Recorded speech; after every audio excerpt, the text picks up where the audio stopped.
sudah membuka satu kaleng makanan anjing, tapi hanya memberi 1 sendok kecil untuk anjing. Melihat makanan di mangkuk yang sedikit, hati anjing pasti kecewa. Tanpa sadar, pemilik hanya menjilat sendok yang terkena makanan anjing, lalu memasukkan kembali kaleng ke kulkas. Melihat hanya ada beberapa kaleng di kulkas, Finch menelan ludah dan menutup pintu kulkas. Ia lapar dan hanya minum sedikit air keran untuk mengganjal perut sambil melihat anjing tak mau makan. Finch bilang ke anjingnya jangan khawatir, karena tadi di luar dia sudah makan. Setelah itu, anjing makan lahap.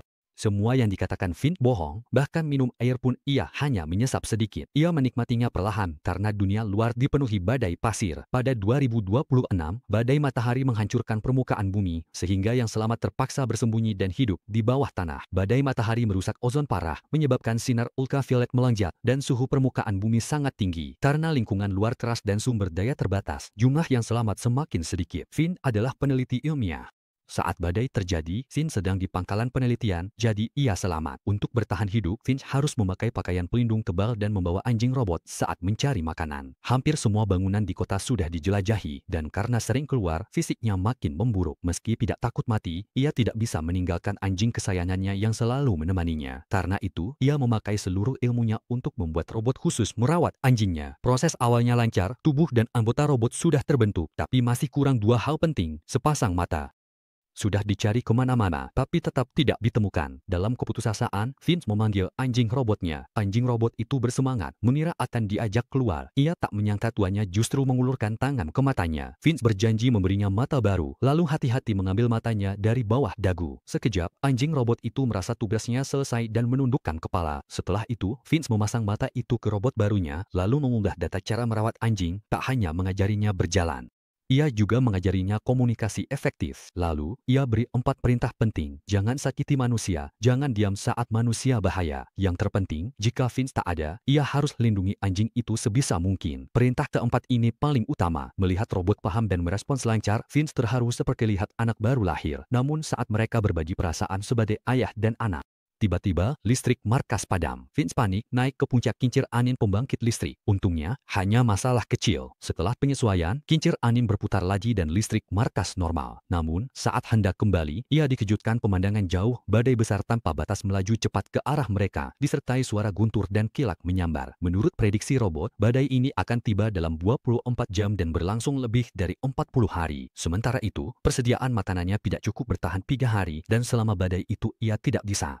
Untuk keluar cari makan, Finch tegas ambil buah talen yang paling lama ia simpan, lalu memakannya lahap, menikmati manisnya. Setelah itu, semangat Finch bangkit. Ia putuskan satu-satunya pilihan sekarang bergerak ke San Francisco, di mana badai paling lemah dan mungkin mereka bisa selamat. San Francisco selalu jadi impiannya, jembatan merah itu jalan yang sering ia lewati dalam mimpi. Waktu mendesak, ia mulai kumpulkan semua barang yang bisa dibawa. Hari itu jadi hari paling sibuk di markas sejak badai melanda. Anjing robotnya dengar keributan juga. Markas tak bisa ditinggali, kamera pengawas tak berguna. Finch cepat melepas kamera, memasang ke tubuh anjing robot. 1 lensa cukup untuk segalanya. Setelah persiapan, 2 manusia dan 2 anjing mulai pelarian. Mobil rumah jadi benteng terakhir.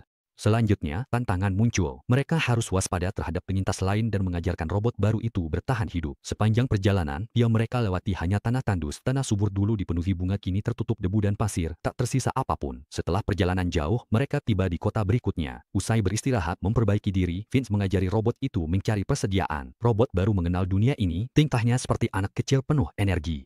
Robot itu penasaran pada sekitarnya, jadi Finch pasrah memberitahunya yang penting soal makanan. Lalu mereka ke teater. Pintu utama terkunci, tak ada tanda dibuka paksa. Finch sudah lama mencoba, tetap tak bisa membuka kunci. Robot itu maju, langsung copot pintu.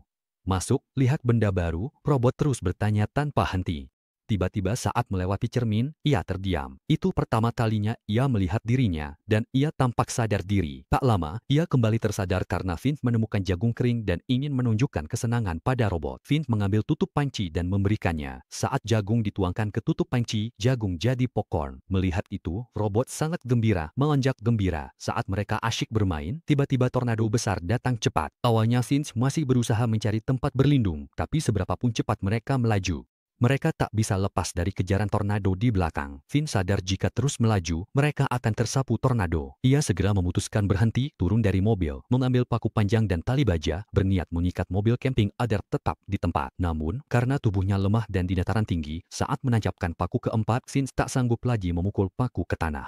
Untungnya, robot turun tangan. Cepat, ia sudah belajar cara mengoperasikannya. Ia menyuruh Vince ke mobil untuk berlindung, sementara ia sendiri akan menyelesaikan sisanya. Vince mengikuti sarannya, kembali ke mobil, menyembunyikan anjing, lalu menutup jendela dengan pelat besi. Saat itu, tornado kurang dari 300 meter jauhnya, tapi robot masih di luar berjuang memencangkan tali baja. Karena waktunya tidak cukup, Finn berteriak agar robot cepat naik ke mobil. Robot itu melompat ke dalam mobil sebelum badai datang. Sebelum mereka selesai, mobil camping berguncang hebat. Tak lama, kabel baja yang belum terpasang benar mulai putus satu persatu. Pertama satu, lalu kedua dan ketiga, hingga akhirnya seluruh mobil camping terangkat ke udara. Jika kabel keempat juga putus, mereka akan terkubur di tengah badai. Untungnya, kabel keempat bertahan sampai akhir. Setelah tenang, Vince turun dari mobil. Ternyata, kabel yang bertahan itu terakhir diperkuat robot saat mengambil risiko. Finn berutang nyawa pada si kecil ini. Jababut. Meskipun mereka melewati badai ini, ban mobil rusak parah. Salah satu robot ambil ban cadangan, tapi Finn bilang tanpa dongkrak ban tak bisa diganti. Namun, dia lupa kekuatan robot. Dengan satu tangan robot itu angkat bodi mobil. Dengan bantuan robot, Finn cepat ganti ban. Dalam badai ini, peran robot besar. Finn berencana memberinya nama. Mendengar itu, robot itu menghentakkan kakinya kegirangan. Vince mencoba memanggilnya Wheeljack, tapi robot itu mengira itu nama alat. Lalu, robot itu menyebutkan nama-nama orang hebat seperti Van Gogh dan Shakespeare, tapi Vince menolaknya satu persatu. Vince berpikir, apa gunanya punya nama untuk kita berdua? Setelah berpikir sejenak, robot itu menjawab ya lagi. What?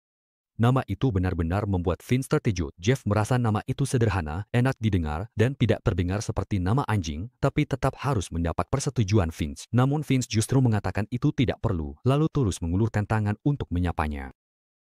Saat cahaya pagi mulai menyinari langit, panel surya di atap mobil terbuka otomatis. Finn terbangun dari suara ramai. Jess mengira anjing itu tidak suka padanya, jadi dia mencoba belajar bahasa anjing dengan meniru gonggongan, tapi diberitahu bahwa bahasa itu tidak ada. Alasan anjing itu kurang ramah karena mereka belum membangun kepercayaan. Jess tidak mengerti apa itu orang baru. Vince tidak tahu cara menjelaskannya, jadi ia menyalakan mobil dan melanjutkan perjalanan. Tak lama, Vince mulai batuk hebat. Demi keselamatan dan agar Jess tidak khawatir, ia menepikan mobil di restoran terbengkalai, turun sendiri untuk memulihkan diri, sekaligus memberi Jess dan anjing itu kesempatan membangun kepercayaan. Karena pintu mobil menghadap kanopi pom bensin, Vince turun tanpa pakaian pelindung. Saat ia batuk hebat di restoran hingga sulit bernapas, tiba-tiba terdengar gonggongan keras dari anjing di luar. Ternyata Jess ingin mengajak anjing itu turun, tapi anjing yang belum percaya padanya menolak. Jeff akhirnya menuntun anjing itu turun, lalu membiarkannya di luar menjaga mobil rumah. Saat melihat mereka masuk, Jess kecewa berat karena tidak terima. Ia kadang mengepalkan tangan, kadang menintip Vince diam-diam lewat jendela, lalu duduk di kursi pengemudi dan mulai mengutak-atik mobil. Saat Vince mulai membaik dan mengobrol dengan anjing itu, tiba-tiba ia melihat mobil di luar bergerak lewat jendela, membuatnya kaget dan berlari keluar untuk memeriksa apa yang terjadi. Mendengar teriakan Finn, Jeff melompat turun dari mobil. Saat ditanya kenapa mobil itu bergerak, Jeff tidak mengakui dia yang menggerakkannya. Finn sadar situasinya gawat tapi tidak berani marah, hanya menahan emosi dan dengan nada tenang meminta Jeff mengambil baju pelindung. Jeff setuju saat naik ke mobil bercanda, tapi detik berikutnya dia menyalakan mesin dan memundurkan mobil hingga menabrak bangunan rumah sakit. Hal itu membuat Vince ketakutan setengah mati. Namun Jeff tanpa sadar salahnya, malah mengaku dirinya pengemudi hebat.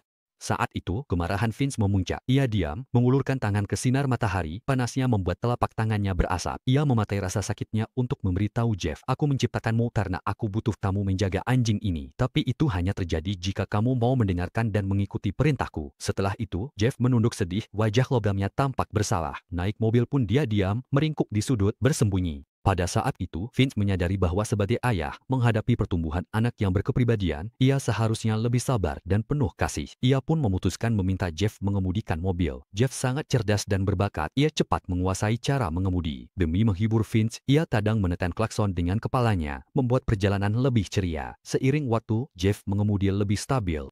Wajah Vince memancarkan kehangatan seorang ayah, tatapannya pada Jeff penuh kasih sayang. Ia ingin mengajarkan keterampilan dan nilai hidup pada Jeff dalam waktu terbatas, agar saat ia pergi nanti, tak ada yang dikhawatirkan. Demi tujuan itu, ia memanfaatkan setiap kesempatan membimbing Jeff. Malam itu, mereka duduk di depan api unggun, berbincang dengan aurora di langit. Jika ini langit Alaska seperti biasa, Finch pasti sangat bahagia. Sebelum bencana, hanya di Alaska aurora selalu muncul tiap malam. Sekarang, akibat kerusakan ozon, tempat lain juga bisa melihat aurora malam hari. Namun, aurora tak lagi membuat orang ingin menikmatinya. Keindahan dibayar hilangnya kebebasan manusia, kerusakan alam. Jeff belum mengerti sedih perubahan musim. Penasaran, jika sinar matahari berbahaya dan tidak bisa keluar siang hari, kenapa tidak pindah malam hari? Tak disangka, Finch menjadi emosional setelah mendengarnya. Bencana alam berbahaya, tapi masih bisa diprediksi, dan selama bisa diprediksi, pasti ada cara mengatasinya. Tapi malam hari penuh bahaya tak terduga, seperti manusia kelaparan bersembunyi di kegelapan, yang bisa muncul dan menyerangmu kapan saja. Jadi, kamu tidak boleh percaya siapapun, kalau tidak, nyawamu melayang. Jeff bertanya mengapa, tapi Finch tidak menjawab langsung. Apakah saat kamu menghadapi sesuatu yang tak bisa kamu kendalikan, emosimu jadi tak bergerak, dan cara kamu menangani hal itu?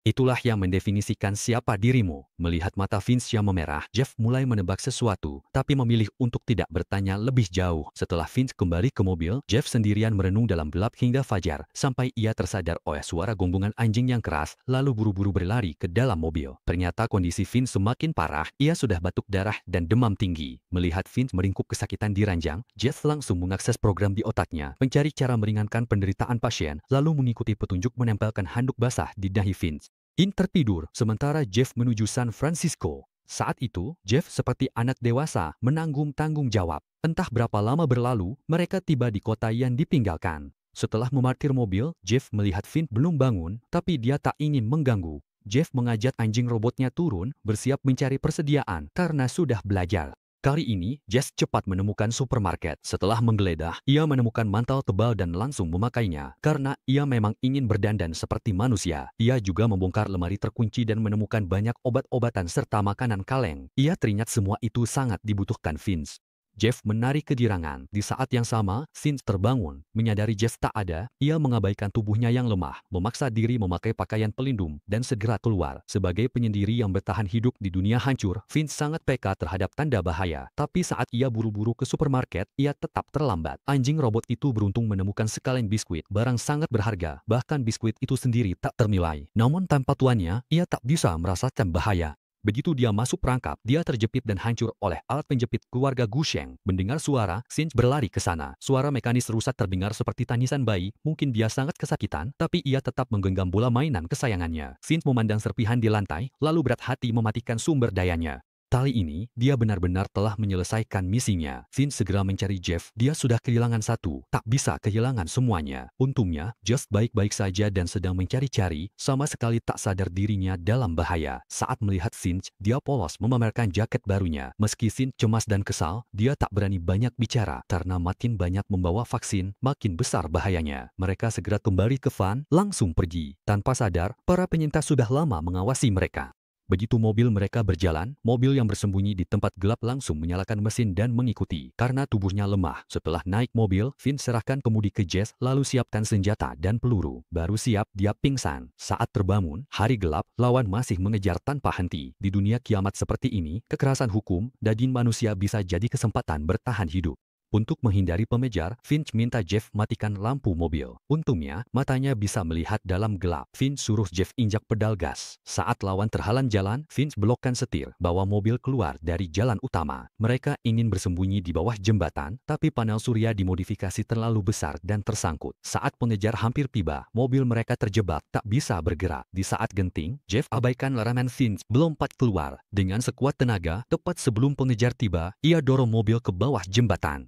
Setelah lolos dari pengejaran ketegangan, Finch turun dari mobil mengambil pecahan lalu melihat ke atap mobil yang kini rusak parah. Tanpa tenaga surya, mereka masih bisa menempuh jarak berapa jauh, dia tidak tahu, kakak iparnya juga tidak. Finch melampiaskan amarah pada Jeff, meninggalkan Jess hanya bisa berdiri bingung dan tak berdaya. Hujan deras turun seperti tirai, seolah ingin mengakhiri pertunjukan ini dengan isyarat kasar. Tak lama, Jeff memberanikan diri naik mobil lagi. Meski kau bilang jangan percaya orang lain, aku tetap mempercayaimu. Finch hanya tersenyum pahit lalu mulai bercerita. Saat bencana dimulai, dunia terjerumus dalam kekacauan.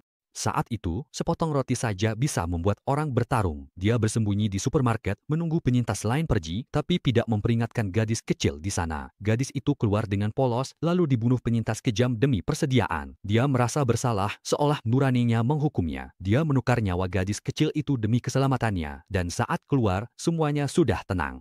Tiba-tiba terdengar suara tas gadis kecil, ternyata anjingnya bersembunyi di dalam. Untuk menebus rasa bersalah, dia memelihara anjing itu sampai sekarang, meski kejadian mimpi buruk baginya. Rasa lapar bisa membuat orang jadi pembunuh, tapi dia malah jadi pengecut. Itu luka tak hilang, dan pedang selalu mengingatkannya agar tidak terjerumus. Inilah alasan mengapa, setelah sadar hidupnya tak lama lagi, mengapa dia sangat ingin membuat Jess menggantikan merawat anjing. Untungnya, Jeff dewasa cepat jadi bertanggung jawab dan bisa diandalkan. Setelah malam, Jeff mengemudi lagi. Saat itu, mereka 772 km dari San Francisco, dan bagi Jeff itu harapan. Tapi saat dia menoleh ingin memberitahu Vince yang istirahat di belakang kabar baik ini, tiba-tiba seekor kupu-kupu menabrak kaca depan. Jess yang tidak tahu apa-apa kaget dan segera menghentikan mobil. Vince juga mendekat untuk memeriksa. Saat dia membuka pintu mobil dan mengulurkan tangan ke sinar matahari, dia tidak terbakar. Vince tak percaya turun dari mobil. Dia tidak tahu apakah lapisan ozon di sini memang tidak rusak sejak awal atau bumi memperbaiki dirinya. Tapi dia tahu sensasi tubuhnya yang kembali diselimuti sinar matahari tanpa pakaian pelindung terasa seperti kembali ke pelukan hangat seorang ibu. Saat ia menikmati angin sepoi-sepoi yang menyentuh wajahnya, seekor kupu-kupu hinggap di jarinya, seolah mengajaknya menikmati kembali keindahan dunia yang sempat hilang. Jess meniru Finch, menengadah memandang langit, lalu menggoyangkan tubuh mekanisnya, seakan-akan bisa merasakan kebahagiaan manusia. Untuk merayakan kebebasan yang lama dirindukan, Finch mengenakan jas putih baru dan topi putih elegan, lalu duduk bersama Jess di bawah payung, sambil mengobrol di samping kaleng makanan burung walet. Jess berkata, "Aku menemukan kartu pos di dalam mobil. Di belakangnya juga ada pesan dan tanda tangan ayahmu. Apa kisah di balik ini?" Awalnya, Vince tidak ingin membicarakan ayahnya karena itu penyesalan di hatinya. Tapi sekarang, usianya sudah tidak lama lagi dan dia tidak ingin membawa penyesalan itu ke dunia lain. Diam sejenak, lalu bercerita. Sejak lahir, Vince belum pernah bertemu ayahnya yang harus bekerja jauh dari rumah sampai ulang tahunnya yang kelima. Dia terima tato pos jembatan Golden Gate, sejak itu berharap bertemu ayahnya karena beli jas mahal. Tapi sampai hari ini, ayahnya tak pernah muncul. Setelah itu, Vince sempat ingin keliling dunia, tapi karena kesehatan, dia tak pernah keluar Missouri. Bukan hidup sesungguhnya, kamu dengar orang bercerita panjang, tinggi, megahnya jembatan Golden Gate, tapi hanya jika kamu berdiri di atas jembatan itu, kamu tahu rasanya.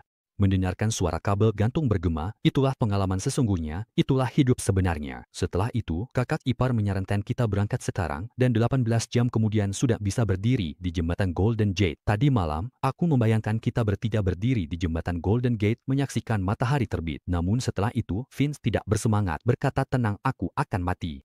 Dalam sekejap keheningan, Jess tertegun. Selama ini dia merasa tidak punya hati, tapi saat itu dia merasakan sakit di hatinya. Namun yang paling membuat Vince tidak tenang tetap anjingnya, jadi dia sekali lagi meminta Jess menjaga anjing itu, dan Jess mengangguk pelan. Setelah itu, di bawah arahan Finch, dia mulai bermain bola mainan bersama anjing itu. Namun setiap kali bola dilempar, anjing itu selalu menghindari Jess dan membawa bola ke Finch. Meski Jess berdiri di antara mereka, tetap tidak ada gunanya. Setelah beberapa kali mencoba, Jess kecewa, merasa anjing itu tidak mempercayainya.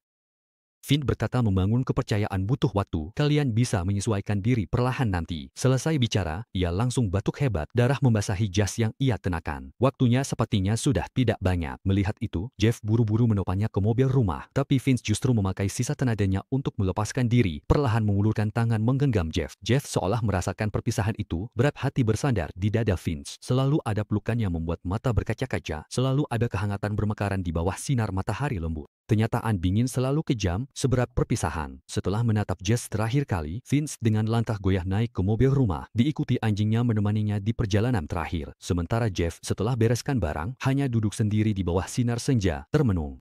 Dia berharap dirinya adalah mesin tanpa perasaan, agar hatinya tak merasakan sedih. Di padang gurun gelap, awan menggantung di punggung bukit, terdengar ratapan anjing dari mobil rumah, menggema di alam liar, membawa kesedihan tak berujung. In akhirnya menuntaskan hidupnya yang sepi, tapi Jess tidak langsung memeriksa keadaannya, hanya diam-diam menatap mobil rumah. Jika saat itu dia bisa menangis, air matanya pasti menenggelamkan bukit pasir. Setelah menatap perasaannya, Jess menyiapkan pemakaman sederhana untuk Finch. Melihat api di bawah langit malam, Jess mengenakan topi tanda duka. Saat api padam, cahaya pagi perlahan meredup. Jeff meniru kebiasaan Vince, pertama-tama mengisi bensin mobil rumah, lalu mencoba membuka kaleng makanan untuk memberi makan anjing. Tapi karena jarinya besar, ia tidak pernah berhasil. Saat ia bingung, mesin di dadanya tiba-tiba menyedot kaleng itu. Vince sudah memikirkan masalah ini sejak awal, jadi ia sudah memasang komponen pembuka kaleng. Setelah itu, Jeff tampak kehilangan arah, duduk sendirian di depan pintu mobil camper, seperti anak kecil menunggu petunjuk. Tiba-tiba, anjing itu berjalan ke arahnya dan meletakkan bola dari mulutnya di samping Jeff. Ternyata teman baru selalu ada di sana. Jeff mengambil bola, seolah mengambil tongkat estafet. Saat itu, ia mengerti. Lalu, kemana mereka pergi? Jeff mengemudikan mobil camping lagi, berangkat fajar, membawa wasiat Vince dan harapan mereka. Jeff menguburkan abu Vince di samping jembatan Golden Gate, rumput hijau, kupu-kupu berterbangan. Jeff pun, seperti impiannya, akhirnya berdiri di atas jembatan Golden Gate, melihat foto kenangan orang-orang. Ia meninggalkan kartu pos keluarga kecil mereka. Setelah itu, ia memulai hidup baru dengan anjingnya. Itulah tadi alur cerita film Vince. Terima kasih sudah nonton video ini sampai habis. Jangan lupa untuk like, share, dan subscribe channel Short Film untuk pembahasan film lainnya. Jika kalian ingin request pembahasan film silakan komen di bawah. Sampai jumpa di video selanjutnya, dan semoga harimu menyenangkan. Jangan lupa ikuti Facebook dan Instagram kita.